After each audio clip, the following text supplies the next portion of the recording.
മന്ത്രി കൈലാഷ് ഗെഹ്ലോട്ട് ആം ആദ്മി പാർട്ടിയിൽ നിന്ന് രാജിവെച്ചു. മന്ത്രിസ്ഥാനവും പാർട്ടിയുടെ പ്രാഥമിക അംഗത്വവും രാജിവെച്ചിട്ടുണ്ട്. ബൽറാം നെടുങ്ങാടി വിവരങ്ങളുമായി ഇപ്പോൾ ഡൽഹിയിൽ നിന്ന് ചേരുന്നുണ്ട്. ബൽറാം, എന്തുകൊണ്ടാണ് ഈ രാജി?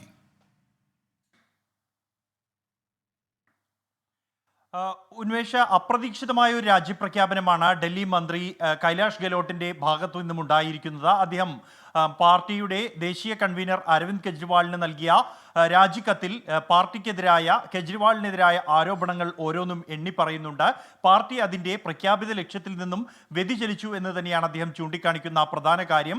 ജനങ്ങൾക്ക് വേണ്ടിയല്ല, സ്വന്തം രാഷ്ട്രീയ അജണ്ടയ്ക്ക് വേണ്ടിയാണ് പാർട്ടി ഇപ്പോൾ പ്രവർത്തിക്കുന്നത് എന്ന് അദ്ദേഹം ചൂണ്ടിക്കാണിക്കുന്നു. ഒപ്പം യമുന ശുദ്ധീകരണം അടക്കം പാർട്ടി വാഗ്ദാനം ചെയ്ത പല കാര്യങ്ങളും നടപ്പാക്കാൻ കഴിഞ്ഞിട്ടില്ല. ജനങ്ങൾക്ക് വേണ്ടി ഈ വികസനം നടപ്പാക്കുന്നതിന് പകരം ഭൂരിഭാഗം സമയവും കേന്ദ്രത്തിനെതിരായ പോരാട്ടത്തിനായി ചെലവഴിക്കുകയാണ്. ഒപ്പം തന്നെ കെജ്രിവാളിന്റെ ആഡംബര വസതി, ഷീസ് മഹൽ അടക്കമുള്ള ആരോപണങ്ങൾ, ഇത്തരത്തിലുള്ള ഒട്ടേറെ വിവാദങ്ങളിലൂടെയാണ് പാർട്ടി കടന്നുപോകുന്നത് എന്നും അദ്ദേഹം തന്റെ രാജിക്കത്തിൽ ചൂണ്ടിക്കാണിക്കുന്നുണ്ട്. അതുകൊണ്ട് തന്നെ തനിക്ക് ഇനി പാർട്ടിയുടെ പ്രാഥമിക അംഗത്വത്തിലോ മന്ത്രിസ്ഥാനത്തോ തുടരാൻ കഴിയില്ല എന്ന് വ്യക്തമാക്കിക്കൊണ്ടാണ് കൈലാഷ് ഗെഹ്ലോട്ട് രാജി പ്രഖ്യാപിച്ചിരിക്കുന്നത്.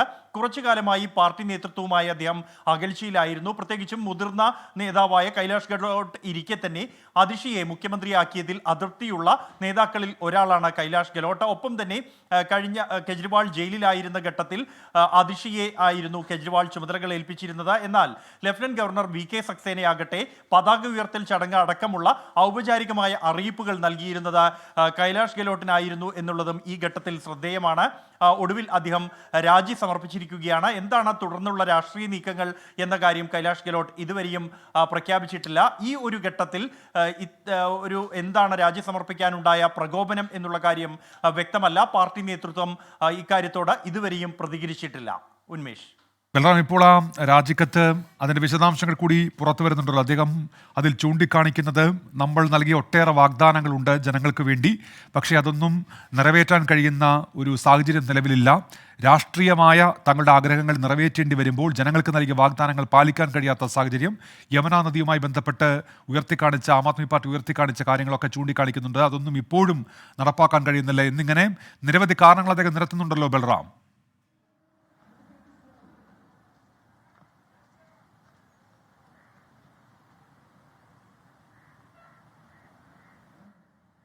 അതിനെ ഉപയോഗിച്ചിരിക്കുന്നത് പാർട്ടി രൂപീകരിക്കുന്ന ഘട്ടത്തിൽ ഉണ്ടായിരുന്ന പ്രഖ്യാപിത ലക്ഷ്യങ്ങൾ, അതിൽ നിന്നും പാർട്ടി ഏറെ വ്യതിചലിച്ചിട്ടുണ്ട് എന്ന് അദ്ദേഹം ചൂണ്ടിക്കാണിക്കുന്നു. ഒപ്പം തന്നെ ഏറെ വെല്ലുവിളികൾ നിറഞ്ഞ ഒരു കാലഘട്ടത്തിലൂടെയാണ് പാർട്ടി മുന്നോട്ട് പോകുന്നത്. ഒരുമിച്ച് തീരുമാനിച്ച മൂല്യങ്ങളിൽ നിന്നും വ്യതിചലിച്ചുകൊണ്ട് പല വാഗ്ദാനങ്ങളും പാലിക്കാൻ പാർട്ടിക്ക് കഴിഞ്ഞിട്ടില്ല. അതിൽ ഒന്നായാണ് യമുന ശുദ്ധീകരണത്തെ അദ്ദേഹം ചൂണ്ടിക്കാണിക്കുന്നത്. വർഷങ്ങൾക്ക് ശേഷം ഇപ്പോഴും യമുന ശുദ്ധീകരണം എന്ന വാഗ്ദാനമായി തന്നെ നിലനിൽക്കുകയാണ്. ഡൽഹിയിലെ മലിനീകരണം എന്ന ഇന്ന് നേരിടുന്ന ഏറ്റവും വലിയ പ്രശ്നം അദ്ദേഹത്തിന്റെ രാജിക്കത്തിലെ ആദ്യ കുറ്റമായി അദ്ദേഹം ചൂണ്ടിക്കാണിക്കുന്നുണ്ട്. ഒപ്പം തന്നെ കെജ്രിവാളിന്റെ ഔദ്യോഗിക വസതിയായി ഉപയോഗിച്ചിരുന്ന വീട് ആഡംബരം നിർമ്മാണ പ്രവർത്തനങ്ങൾ നടത്തിയതിനെതിരായ BJP നേരത്തെ ഉന്നയിച്ച വിമർശനങ്ങൾ, അത് BJP ഉപയോഗിച്ച വാക്കായിരുന്നു ശീഷ് മഹൽ അഥവാ ചില്ലുകൊട്ടാരം എന്നുള്ളത്. ആ പദം തന്നെ തൻ്റെ രാജിക്കത്തിൽ അദ്ദേഹം ഉപയോഗിച്ചിട്ടുണ്ട്. ഇത്തരത്തിലുള്ള ഒട്ടേറെ വിവാദങ്ങളിലൂടെ ഉഴലുകയാണ് പാർട്ടി എന്ന് അദ്ദേഹം ചൂണ്ടിക്കാണിക്കുന്നു. നേരത്തെ വിശ്വസിച്ചിരുന്ന മൂല്യങ്ങളിൽ തന്നെയാണോ പാർട്ടി ഇപ്പോൾ മുന്നോട്ട് പോകുന്നത് എന്ന സംശയം ജനങ്ങൾക്ക് പോലുമുണ്ട് എന്നാണ് അദ്ദേഹം തൻ്റെ രാജിക്കത്തിൽ ചൂണ്ടിക്കാണിക്കുന്നത്. ഒപ്പം തന്നെ മറ്റൊരു വേദനാജനകമായ കാര്യമായി അദ്ദേഹം ചൂണ്ടിക്കാണിക്കുന്നത് ജനങ്ങളുടെ അവകാശങ്ങൾക്ക് വേണ്ടിയുള്ള പോരാട്ടത്തിന് പകരം പാർട്ടി ഇപ്പോൾ സ്വന്തം രാഷ്ട്രീയ അജണ്ടയ്ക്ക് വേണ്ടിയാണ് നടത്തുന്ന പോരാട്ടങ്ങളിൽ ഏറെയുമെന്നും അതിനുപോലും സമയം തികയാത്ത സാഹചര്യമാണ് ഇപ്പോൾ ഉള്ളത് എന്നും, കൂടാതെ ഭൂരിഭാഗം സമയവും പാർട്ടി വികസനത്തിലെ ഊന്നി പ്രവർത്തിക്കുന്നതിന് പകരം കേന്ദ്രത്തിനെതിരായ പോരാട്ടത്തിനായി ചെലവഴിക്കുന്നു എന്നുമാണ് അദ്ദേഹം ചൂണ്ടിക്കാണിക്കുന്നത്. ഡൽഹിയിലെ ജനങ്ങളെ സേവിക്കാനുള്ള പ്രതിബദ്ധതയോടെയാണ് രാഷ്ട്രീയ രാജിക്കത്തിൽ ചൂണ്ടിക്കാണിക്കുന്ന അക്കാര്യമുണ്ടല്ലോ, ആ ഒരു വാചകമുണ്ടല്ലോ, അത് ഏതെങ്കിലും തരത്തിൽ അത് എങ്ങോട്ടേക്കാണ്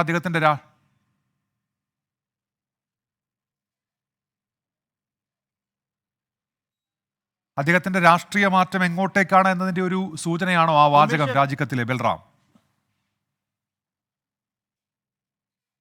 ഉന്മേഷ്, അത്തരത്തിൽ വ്യാഖ്യാനിക്കാൻ നമുക്ക് കഴിയും. കാരണം കേന്ദ്രത്തിനെതിരായ പോരാട്ടത്തിനായി ആണ് ഭൂരിഭാഗം സമയവും ചെലവഴിക്കുന്നത് എന്ന് അദ്ദേഹം തന്റെ രാജിക്കത്തിൽ സൂചിപ്പിച്ചിരിക്കുന്നു. അതിൽ നിന്നും ലഭിക്കുന്ന സൂചനകൾ അദ്ദേഹം BJP-യോട് അടുക്കുന്നു എന്ന തരത്തിൽ തന്നെയാണ്.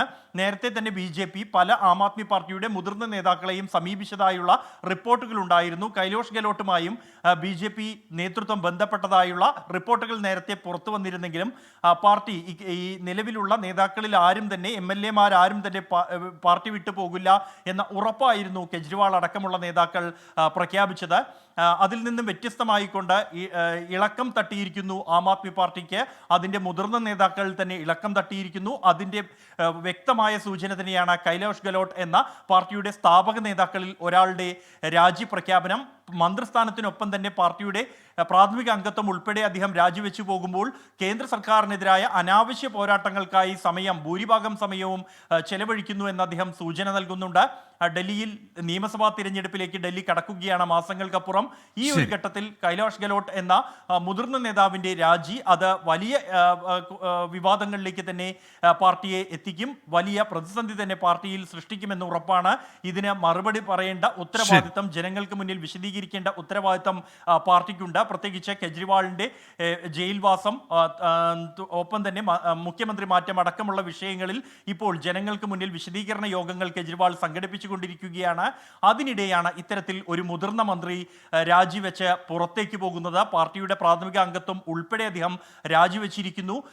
ഒപ്പം നേരത്തെ തന്നെ പല ഘട്ടങ്ങളിൽ അതൃപ്തി അദ്ദേഹത്തിനുണ്ടായിരുന്നു. അതിർഷി മുഖ്യമന്ത്രി സ്ഥാനത്ത് എത്തിയത് അടക്കമുള്ള വിഷയങ്ങളിൽ അദ്ദേഹം അതൃപ്തി ഉണ്ടായിരുന്നെങ്കിലും പരസ്യമായ ഒരു പൊട്ടിത്തെറിയിലേക്ക് പോയിരുന്നില്ല. എന്നാൽ അതിലേക്കാണ് ഇപ്പോൾ പോയിരിക്കുന്നത്. ശരി ബൽറാം, ഏതായാലും അത്തരത്തിൽ ഒരുപാട് വിവരങ്ങൾ കൂടി പുറത്തു വരുന്നുണ്ട്. ഏതായാലും അദ്ദേഹം രാജിക്കത്ത് നൽകിയിരിക്കുകയാണ് മന്ത്രിസ്ഥാനത്തെന്നും ആം ആദ്മി പാർട്ടിയിലെ പ്രാഥമിക അംഗത്വത്തിൽ നിന്നും.